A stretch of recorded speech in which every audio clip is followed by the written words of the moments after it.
Olá pessoal, então nós estamos conversando sobre escoamento permanente em canais, a sugestão para dimensionamento de canais, para projeto de canais para condução de ondas de cheia, condição de vazão, né? Que vem do escoamento superficial. Sugere-se para isso a adoção das seções de máxima eficiência hidráulica, né? Então, para cada tipo de canal, nas diversas formas e características geométricas, né?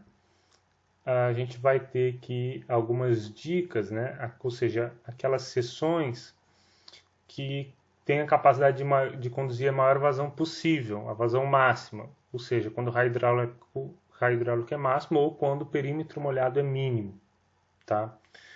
Muito bem.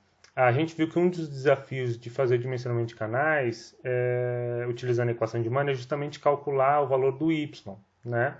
Então, por exemplo, para canais retangulares e canais trapezoidais, a gente pode exprimir todas as características do canal e equação de Manning em função do y. Então, a área de um canal retangular aqui, a área dele vai ser b vezes y, e no caso de um canal trapezoidal, considerando aqui o parâmetro z, né, que é a declividade da parede ou do talude do canal, então a área vai ser b mais z vezes y, né? Melhor, né? Bzinho mais z vezes y, tudo em parênteses vezes y. E a gente pode exprimir tudo em função de y, então aqui segue perímetro molhado, raio hidráulico, largura superficial e a profundidade hidráulica, tá? Lembrando, a profundidade hidráulica, ela vai ser a área molhada dividido pela largura da superfície, tá? No caso de um canal retangular é o próprio valor de y, mas no caso de um canal trapezoidal, né? Então a gente calcula a área molhada dividido pelo b, tá? Não confundir com raio hidráulico. Opa. Não confundir com raio hidráulico, que é a área molhada sobre o perímetro molhado. Joia. Então tudo em função de y, né? Então aqui, escrevendo de uma outra forma, em vez de usar y usando h, em vez de usar z, usar o d, né, a gente pode escrever a equação de Manning dessa forma, né, a equação em termos, na sua forma da vazão, né, e para achar um y ou h, né, determinar o h da altura de escoamento né, permanente, a gente pode ir no Excel e usar o solver, né, para que o solver procure um determinado valor de h que vai produzir um resultado nessa equação que é igual ao valor da nossa vazão, tá? A vazão que o canal é capaz de transportar ou a vazão que o canal tem que transportar, beleza? Uma forma de pensar isso é jogar a vazão lá para o outro lado e fazer isso igual a zero. Então, qual o valor de h vai convergir para que esse valor aqui, essa expressão, seja zero, certo? Tendo isso, a gente pode calcular, então, tendo o h, né, a gente pode calcular a área e a velocidade, né? Então, abrindo aqui a nossa Excel,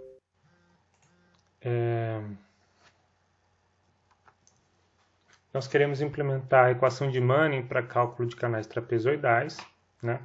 O canal retangular, ele é um canal trapezoidal cujo valor z é igual a zero. Então, ele serve também, essa planilha serve também para canais retangulares, tá bom? Basta inserir aqui no lugar do z, né, declividade da parede lateral do canal, igual a zero. Nesse caso aqui está 1,5. Bom, vamos lá. Então, essa planilha dá uma solução para nós, uma solução analítica, né? Não estamos empregando nenhum tipo de método numérico, né? Específico, estamos utilizando só a ferramenta Solver. Então, ele dá uma solução analítica com interação numérica para o cálculo de y, tá?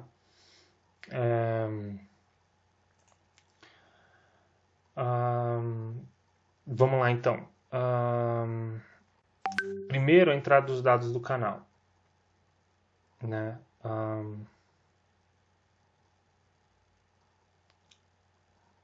Você tem que, cuidado, preencher só as células que estão em amarelo, beleza? Então, primeiro os dados, né? Vazão em metro cúbico por segundo, declividade do canal em metro por metro, largura do fundo, que é o Bzinho, 12, declividade da parede lateral, aqui está 1,5 e aqui o coeficiente de rugosidade 0,05, alto, né? Um valor bem alto, certo? Para canal, lembra, para canais com revestimento de concreto, 0,013. Bom, então essa solução analítica com convergência numérica, né, é o seguinte, a gente quer calcular a profundidade, então a gente transforma a equação de magnitude em função de y, né, lembrando que B é a largura do fundo do canal, Z é a declividade da parede do talude, que nesse caso aqui é 1,5, né. Então aqui está tudo expresso em termos de y, e a declividade elevado a 1 sobre 2. Menos a vazão que eu quero transportar. Então, o cálculo iterativo, né? Quais valores de y eu tenho que colocar aqui para que essa equação aqui me resulte zero, tá? Bom, então, para a gente usar o solver, né, a gente tem que definir uma célula objetivo, que o solver vai tentar atingir aquele valor variando algumas variáveis, né? Então, por exemplo, essa equação aqui é a equação de Manning, né? Se a gente abrir aqui nessa célula está a equação de Manning, beleza? Essa mesma equação aqui de cima, tá? Nessa condição já, beleza? Exatamente, só, né, linkar os dados que estão aqui, tá vendo? Tá puxando tudinho aqui os dados, certo? Cada um deles lá na fórmula. A vazão, por exemplo, é F10, né? Que é o último valor aqui, ó, F10, tá vendo? Por quê? Porque é toda essa equação menos a vazão, tá? Então essa vazão, eu sei qual a vazão que nós queremos transportar, né? Eu quero calcular o Y, o H, beleza? Então, põe aqui a equação de Manning, certo? É só linkar todas as células onde estão os valores que vão, os parâmetros e as variáveis que vão na equação de Manning. Ótimo. E aí aqui, a gente cria uma célula para o Excel partir de um valor do y. Então a gente precisa variar os valores de y. Então o Excel vai procurar pelo solver vários valores de y que vão atender, né, vai buscar os valores de y que atendam ou que cheguem mais próximo possível dessa relação aqui, dessa equação, que no final tem que ser zero, né? Então, a gente pode dar um valor inicial aqui, sei lá, tipo 0,1, 0,3, vamos supor aqui, vou dar um valor de 0,5, por exemplo, né? 50 centímetros de escoamento, tá? Aí, se eu ponho 50 centímetros de escoamento aqui, ele vai fazer o cálculo da equação, né? Ah, não, vou colocar 1, ele vai dar outro resultado. Tá vendo que está dando valores maiores, né? Estava 1,6, agora 6,9, se eu colocar 2 aqui, opa. Se eu colocar 2 aqui, ele vai dar um valor maior, né? Mas a ideia é que essa célula aqui seja o mais próximo de zero, né? Porque é justamente essa equação que está aqui. Então, qual o melhor valor de y aqui que vai fazer com que essa célula seja zero? Bom, estou vendo que à medida que estou aumentando o y, ele está aumentando o erro aqui, né? Então, sei lá, vamos aumentar mais, vou colocar 10, por exemplo. Ixi, aumentou muito. Então, é um valor menor, 0,6. Bom, tá baixando, baixou bem, né? 2,5. Então, eu posso fazer isso por tentativa, mas, quer dizer, é cansativo ficar fazendo por tentativa. Vamos usar o solver, né? Então, para usar o solver, a gente vai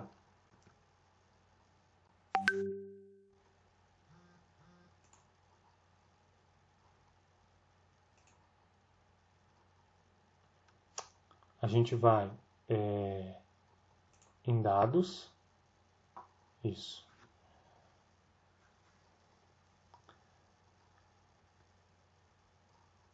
Pronto. Daí a gente vai em solver. Aqui no solver, a gente vai fazer o seguinte. A gente precisa definir o objetivo, ou seja, uma célula que é o nosso objetivo. O que a gente quer fazer com ela? Maximizar, minimizar ou atingir um valor específico, né? Nesse caso, a gente quer atingir o valor de zero, então eu ponho aqui o valor de zero. minimizar, ele vai calcular o valor mínimo possível, inclusive valores negativos, tá? Não é o nosso caso, a gente quer o valor zero, né? Então, seleciono aqui e digito zero, beleza? Depois eu tenho que selecionar quais células eu vou variar. Então, olha só. Então, eu quero que o meu objetivo seja zero, né? Qual que é a minha célula que contém objetivo? É a célula em que eu coloquei aquela equação, que é essa daqui. É a D32. D32, beleza? Tá. O valor dela tem que ser zero. E a célula que eu vou alterar é justamente a célula aqui que eu criei, que é o Y. Né? Que eu dou um chute inicial para o Excel fazer os cálculos. Ele vai buscar a partir desse chute inicial. Tá? Então, eu vou selecionar aqui a minha célula. Né? Selecionei. E aí, se eu tiver alguma restrição, eu posso adicionar. Nesse caso, nós não temos restrição. Né? Uma restrição, por exemplo, seria o meu y não pode ser negativo. Mas como eu coloquei que é valor igual a zero, ele possivelmente não vai aceitar um y negativo. Né? Então, GRG não linear aqui é um método de solução. Então, é um método de otimização de pesquisa operacional de busca, né, que o Excel vai utilizar. Eu tenho três opções. GRG não linear, que é um gradiente reduzido, chamado gradiente reduzido não linear, o LP simplex, que é o famoso algoritmo simplex, e evolucionário, né, que utiliza da teoria da evolução do Darwin, né, como conceito para buscar as melhores soluções. Bom, vamos ficar com esse aqui, GRG não linear. Tem algumas opções aqui, não é o caso no momento. Vou mandar resolver. Então a gente quer procurar o valor de y, fazendo com que isso aqui seja o mais próximo de zero. Então resolva. Ok. Ele diz, encontrei uma solução. Se eu quiser, eu posso pedir um relatório da resposta, da sensibilidade do modelo, dos limites. Não quero, tá ok. E aí ele resultou o quê, então? Ele resultou que o melhor valor de y é 0,25. E conseguiu chegar no valor 0,000000582. Né? Então, esse E aqui é 10 elevado a menos 7. Né? Então, conseguiu chegar no zero em muitas casas depois da vírgula. Então, beleza. Então, o valor de y nós encontramos, é 0,25. Beleza? Depois a planilha continua, a gente pode calcular então a área, né, que é B mais Z vezes Y, tudo isso multiplicado por Y, 3.11, utilizando Y igual a 0.25. A gente pode calcular a velocidade, que é Q sobre A, então vai dar aqui, utilizando esse valor de A, né? E a gente pode calcular também a largura, né? Largura da base a gente já tem, né? Que é 12.